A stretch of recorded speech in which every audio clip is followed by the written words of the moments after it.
Okay, let's start with the obvious. This isn't your average celebrity feud. When Bel Powley, the actress playing Petunia Dursley in the new Harry Potter series, publicly slams J.K. Rowling's anti-trans views, it's not just drama, it's a cultural collision. Think about it. The woman who helped shape the wizarding world's most iconic aunt now represents a direct challenge to the author's legacy. And honestly, that tension is exactly what makes this story so fascinating. And here's the setup. Powley isn't just disagreeing with Rowling, she's doing it while starring in a project that owes its existence to the very books Rowling created. She even admits she grew up with the books and loves the magic of Harry Potter. But then she pivots to defending the trans community with zero ambiguity. To me, this isn't hypocrisy, it's a perfect example of how art evolves. The generation that consumed Harry Potter as kids is now old enough to critique the creator's flaws while still celebrating the work. Isn't that the definition of growing up? And now, let's dissect Rowling's position. She's been vocal about gender issues for years, but here's what gets lost in the noise. Her stance isn't just controversial, it's actively harmful to trans fans who found solace in the inclusivity of stories about marginalized communities.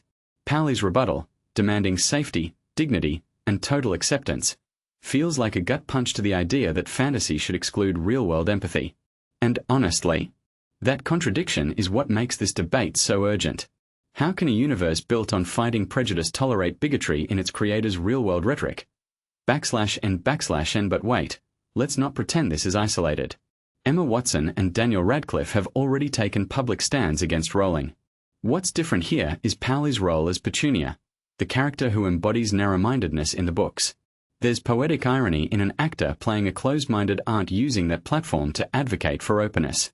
From my perspective, this isn't just an interview soundbite, it's a generational shift.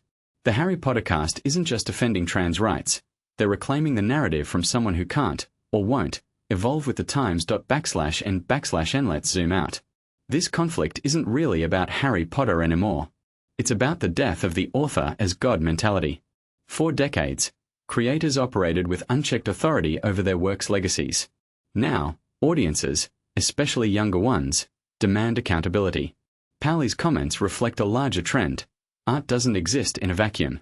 When a beloved franchise's architect becomes a lightning rod for exclusion, the people bringing that world to life on screen get to choose their values.